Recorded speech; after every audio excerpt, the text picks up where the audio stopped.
Breaking news mga kababayan, mamahaling air defense ng Venezuela mula Russia at China. Sira pala?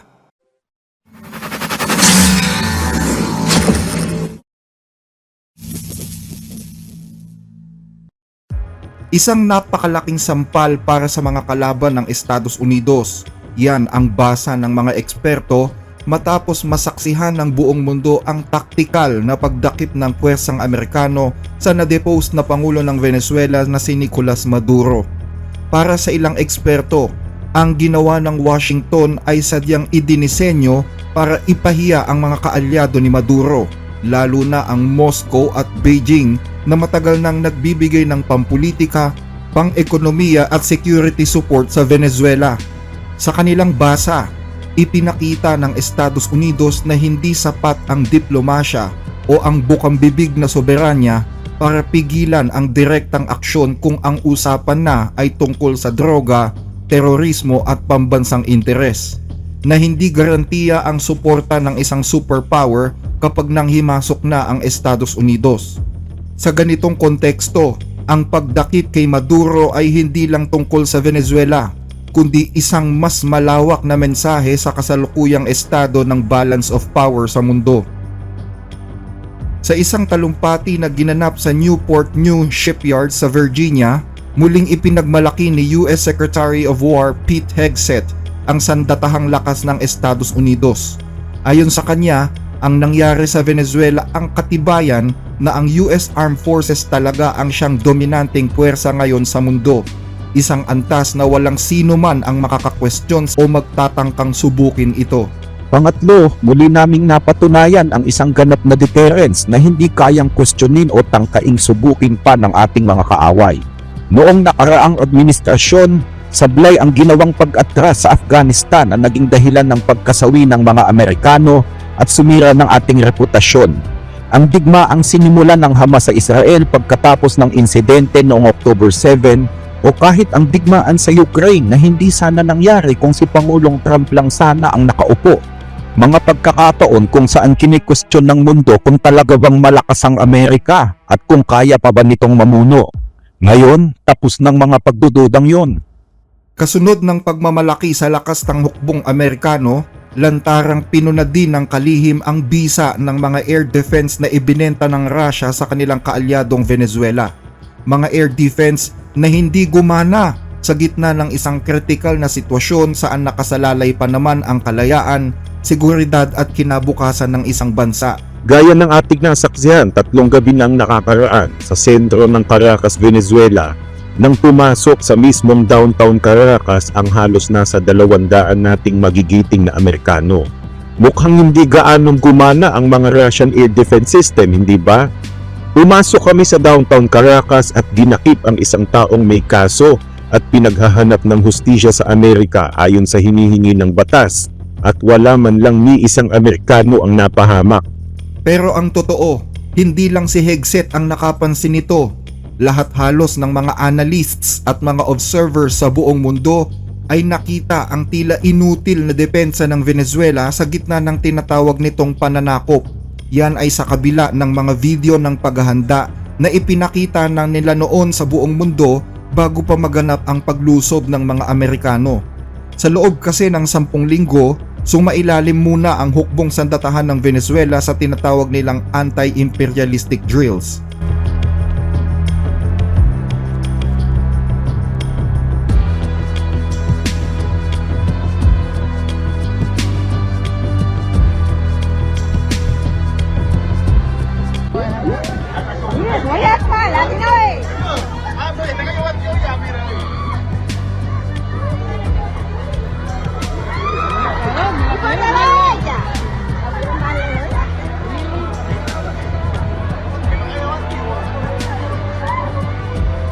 Kasabay ng mga drills na ito, ipinagmalaki pa ni Maduro ang mga sandatang militar na nabili nila sa mga kaibigang bansa gaya ng Russia at China.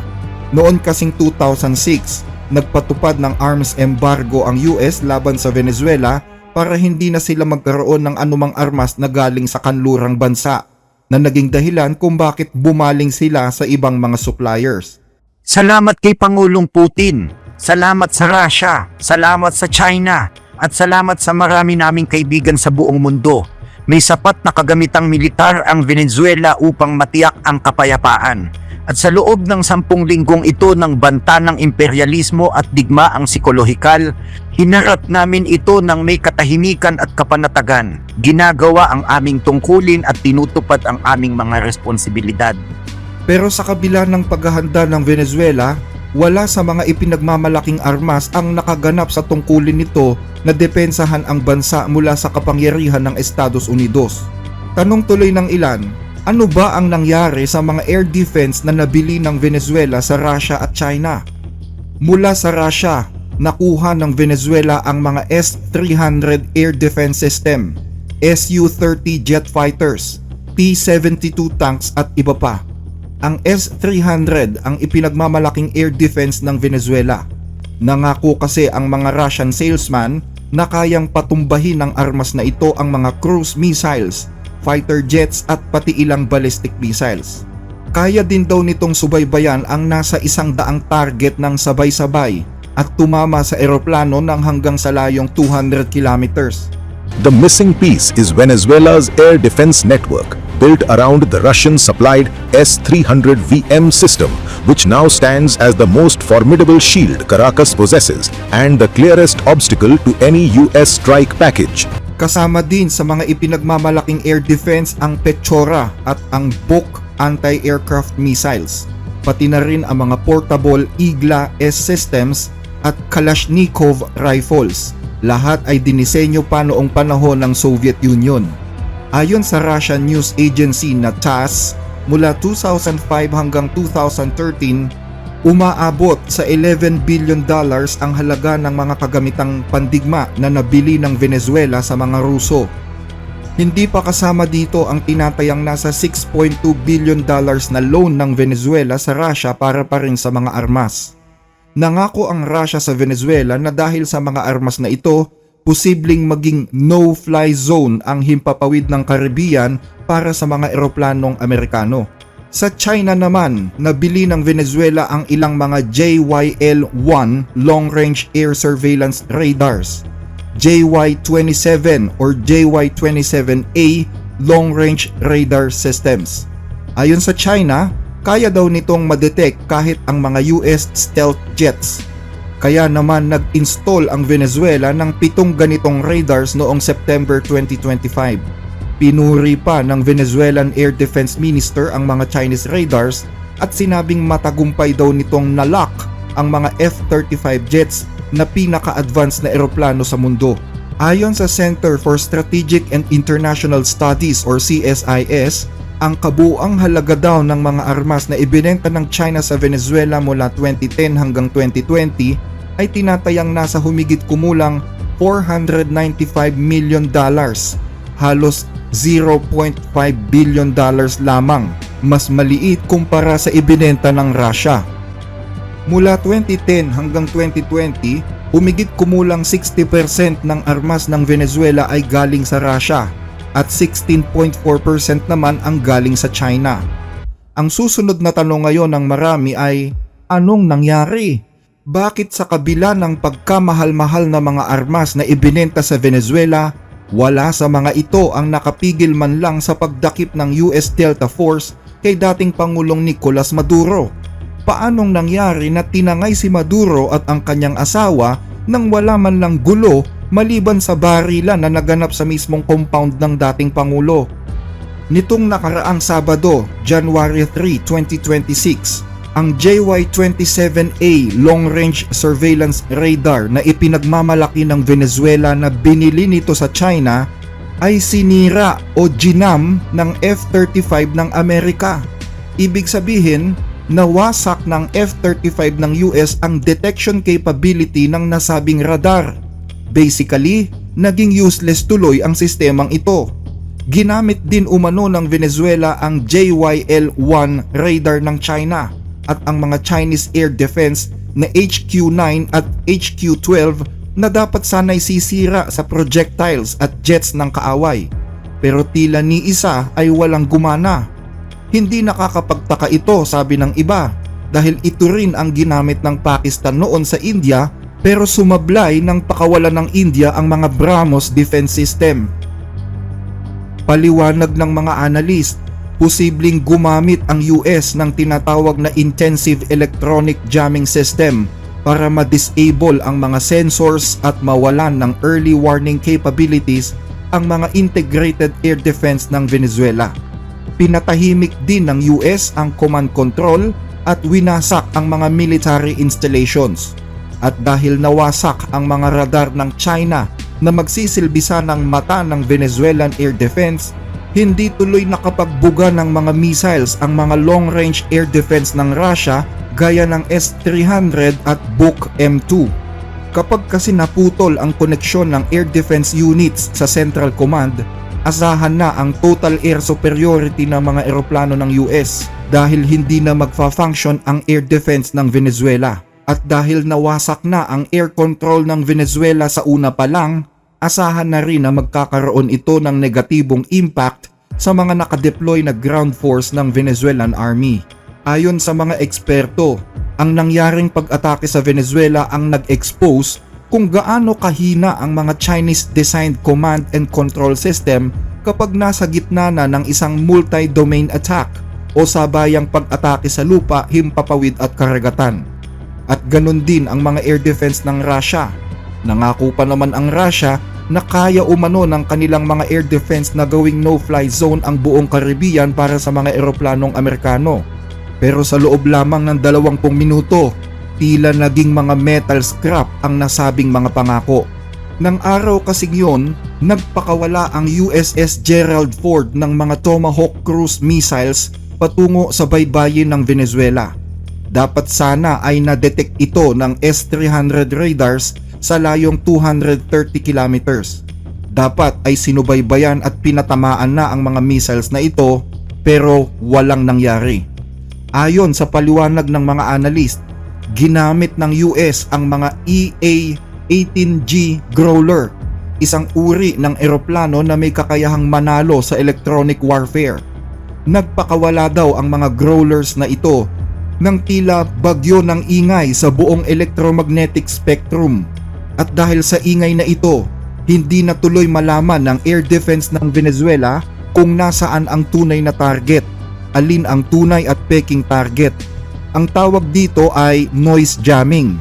Lumabas sa monitor ng radar ng Venezuela ang daang-daang ghost o peking target at hindi masabi ng system kung alin dito ang tunay at peking banta. Nawala ang distinction sa pagitan ng tunay na banta at peking signal. Ang system ay hindi na makapili kung sino ang ilalak. Para sa radar, mas masahol pa ito sa pagiging bulag dahil kapag mali ang target na pinili, sayang ang missiles at kawawa ang tatamaan nito. Kaya para ma-detect kung nasaan ang tunay na threat sa gitna ng nagaganap na jamming, itinaas ng Venezuelan Army sa full power ang radar ng mga Russian S-300. Pero hindi nila alam na iyon ang hinihintay ng US na gawin nila. Kapag kasi naka-full power ang radar, madaling madedetect kung nasaan ang eksaktong lokasyon ng kinalalagyan ng radar na ito. Kung baga, para kang nagsindi ng flashlight kaya madaling malaman kung nasaan ka. Kaya nang umandar ang mga radar ng S-300 sa full power, nalaman ng US kung nasaan ang eksaktong lokasyon. Dito pumasok ang mga F-35 aircraft. Dahil sa stealth features ng F-35, nakalapit ito sa kalaban ng hindi nadedetect at nagpakawala ng AGM-88 anti-radiation missile na sinundan ang signal kung saan nandoon ang kalaban at winasak ito. May 6 na segundo lang ang mga crew ng S-300 para harangin ang mga paparating na missiles, kaya hindi na rin sila nakapalag. Ibig sabihin, hindi na nga nakita ng S-300 kung nasaan ang kalaban, na biktima pa ito ng sarili niyang signal. Pero syempre, sa una pa lang ay pilay na ang air defense ng Venezuela dahil sa pagkakasira ng mga Chinese radar. Pero ang tunay na kwento ay hindi sa mismong mga sablay na operasyon ng mga armas, partikular sa mga Russian air defense. Maganda naman kahit papano ang mga Russian air defense. Pero dahil bagsak na ang ekonomiya ng Venezuela at may mga sanctions pa, Hindi na nakakabayad ang Venezuela sa mga Russian contractors na nagbibigay ng maintenance, spare parts at trainings para sa mga kagamitang katulad nito. Sa katunayan, taong 2019, nagsialisan na sa Venezuela ang halos lahat ng mga Russian technicians at iilang dosena na lang ang natira. Ayon pa sa mga defense analysts, karamihan daw ng mga Russian Su-30 jet fighters ng Venezuela ay grounded, walang gumaganang engine at walang spare parts. Ang mga S-300 air defense system ay walang maayos na maintenance sa loob ng ilang taon. Meron ding mga nagsasabi na bago pa dumating ang mga Amerikano, hindi na operational ang buong air defense network. Ibig sabihin, ang mga ipinapakita ng Venezuela sa mga parada ng armas ay hindi pala maayos na gumagana. Isa pang problemang nakikita ng mga analyst ay ang mga manual. Kahit kasi malalakas ang mga kagamitang ibinigay ng Russia sa Venezuela, ang manual naman nito ay nakasulat sa wikang Russian. Na-translate pero hindi maayos ang pagkakatranslate. Ayon sa isang analyst, ang training sa Venezuela ay learning from a hands-out translated from Russian. Hindi elite air defense specialists ang mga operator, kundi mga conscript o mga trainee din. At marami ang hindi nababayaran ng buwan-buwan ayon sa dapat sana ay bayad sa kanila. Kaya nang mapuno ang kanilang screen ng mga daan-daang ghost o peking target, nagsimula nang mag-flash ang mga error codes at hindi na nila alam kung paano itong troubleshoot. May mga nagsabi na hindi na daw ma-download ang quality training manual mula sa server sa Moscow, kaya ano na ang gagawin ng mga nag-ooperate? Posibleng natigilan na lang sila at iniwan ang sasakyan. Kaya hindi daw katakataka kung bakit maraming takot ang mag-operate ng mga S-300, lalo na kung hindi ka naman isang Russian operator. May isa pang mahalagang detalye na madalas hindi napapansin. Ang S-300 ay hindi talaga idinisenyo para sa ganitong klase ng digmaan. Ang armas na ito ay ginawa para harangin ang mga high-altitude American bombers o yung mga bomba at missiles na nanggagaling sa ere. Pero ang mga Tomahawk cruise missiles ng US ay may kakayahang lumipad ng mas mababa, halos dikit sa lupa.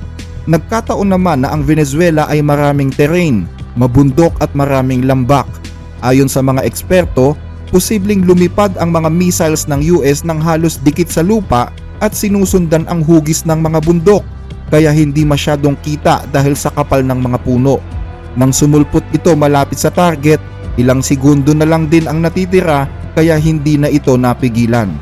Kaya kahit anong galing pa ng operator, wala na rin itong magagawa sa ganong sitwasyon. Sa madaling salita, nagbenta ang Russia ng isang armas na pang 1985 na gera pero ginamit sa makabagong warfare ng 2026. Ganito din ang ginawa ng Tomahawk missiles sa La Carlota Air Base. Lumipad sa mababang altitude at pinagwawasak ang mga runway kaya hindi nakalipad ang mga Russian S-30 jet fighters ng Venezuela. Dahil dito, hindi na makagalaw ang Venezuelan Air Force para habulin ang mga eroplano ng US. Pinatay ang system, pinatahimik ang radar at sinira ang runway kaya ang suma, malayang lumipad sa Caracas ang mga eroplano ng Amerika. Matapos paralisahin ang air defense at air force ng Venezuela, nagpakawala naman ng cyber attack ang US. Gumawa ng malawakang brownout sa buong lungsod, pati mga communication lines ay pinabagsak din. Hindi tuloy makapag-communicate ang mga government institution. Matagal na kasing isinasa ilalim ng US sa digital mapping ang mga masaselang infrastructures ng Venezuela, gaya ng mga power grids, water distribution centers, military communication networks at closed circuit systems. Kaya madali nilang naisakatuparan ang isa sa pinaka-advanced na warfare, ang cyber warfare. Hindi naman layunin ng cyber warfare na sirain permanente ang mga system. Nais lang nito na gawing uncontrollable o hindi makokontrol ang mga system sa loob ng isang partikular na panahon. Ibig sabihin, kahit sino pa ang mag-press ng button, hindi gagana ang system. Target ng ganitong warfare ang industrial control systems mula power plants hanggang energy distribution sa military bases. Ginamit ng mahuhusay na cyber warriors ng US ang backdoor na nakabaon sa software. Kaya ang resulta, walang kuryente sa ibang lugar, habang sa ibang lugar naman ay may irregular power fluctuation at apektado nito ang mga sensitive equipment sa military facilities. Sa gitna ng isang electronic warfare, kadalasang nagpapanik talaga ang isang lungsod, lalo na ang mga ospital. Kaya posible na hindi masyadong naging alarming ang pagpasok ng mga puwersang Amerikano. Balikan natin ang S-300. May S-300 din ang bansang Iran at Syria, at paulit-ulit na itong napatunayang walang silbi laban sa mga strike ng Israel. Umaasa rin ang North Korea sa Russian air defense na ito.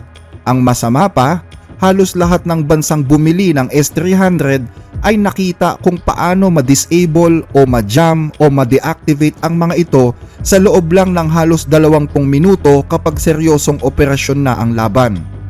Ayon sa isang analyst, sa susunod na 20 taon, ang mga kaalyado ng Russia na umaasa sa S-300 ay posibleng parang nakikipagdigma na lang ng hubad dahil mas kabisado na ng Estados Unidos ang sistemang ito kaysa sa mismong mga gumagamit. Bukod dito, hindi lang winasak ng US ang air defense ng Venezuela. Nakakuha pa sila ng mga wreckage. Nakakuha sila ng mga piraso ng S-300 para pag-aralan. Kaya siguradong alam nila eksakto kung paano ito gumagana at kung saan ito mahina. At bilyon ang halaga ng ganitong klaseng mga intelligence. Isipin na lang, sa loob ng 20 minutong paglipad ng mga eroplano ng US na parang nasa isang training exercise lang, pero ni isa sa mga ito ay walang tinamaan ng mga mamahaling S-300, BUK o Panzer ng Venezuela. Anong ibig sabihin nito? Minsan ay wala sa gamit ang problema, kundi nasa mga taong nag-ooperate at nangangalaga nito. Kung wala kang pangtustos sa mga taong ito, tiyak na wala ring saysay kahit gaano pa kaganda ang armas pandigma mo. At wala rin sa lakas ng puwersa ang panalo. Ayon kay Nicolas Maduro, nasa 8 milyong Venezuelan ang handang lumaban para sa bansa, bagaman mayroon lamang 123,000 ang mga active personnel ng armed force nila. Pero anong nangyari? Nasa 80 lang ang lumaban at napatay lahat. Pero kung sa guerrilla warfare sana napunta ang gerang ito ayon sa mga analyst, dahil sa dami na rin ng terrain sa bansa, malamang ay may laban ang Venezuela. Ang operasyon sa Venezuela ay hindi lang tungkol sa regime change. Isa rin itong live demonstration ng Russia at Chinese military technology laban sa American military technology. At hindi man lang malapit ang laban, napakalayo ng distansya ng antas ng mga teknolohiyang ito. Kaya sabi ng mga eksperto, ang bawat bansa na umaasa sa Russian at Chinese air defense ay dapat pag-aralan muna ang labanang ito dahil posible itong mangyari sa kanila. Dagdag pa, hindi natutuwa si Trump sa ginagawa ng Russia sa Ukraine pero wala siyang magawa maliban sa pagbibigay ng armas. Pero ang nangyari sa Venezuela ay malinaw na babala sa Russia kung paanong kayang pulbusin ng US ang mga sandatang ipinagmamalaki nila. Bagaman walang opisyal na statement ang Pentagon kung ano ang tunay na ginawa nila sa mga armas ng Russia at China, isang bagay ang hindi maitatanggi. 150 US aircraft ang lumipad sa himpapawid ng Venezuela na wala man lang ni isang nawaglit o sumabog. Ayon sa mga US officials, tanging isang helicopter lang nila ang tinamaan gamit ang isang man-portable surface-to-air missile system. Pero nakauwi pa rin daw ito ng maayos. Sa madaling salita, kumpleto ang air control ng US sa Venezuela. Ito marahil ang rason kung bakit tahimik ang China state media tungkol sa proseso ng pag-atake ng US sa Venezuela. Baka pwedeng humiling sa inyo ng like sa ating mga video, lalo na po kung nagugustuhan ninyo ang ating mga talakayan. Malaking tulong po ito hindi lang sa ating channel kundi maging sa mga kababayan nating sinusuportahan nito. Maraming salamat po mga ka-blessed.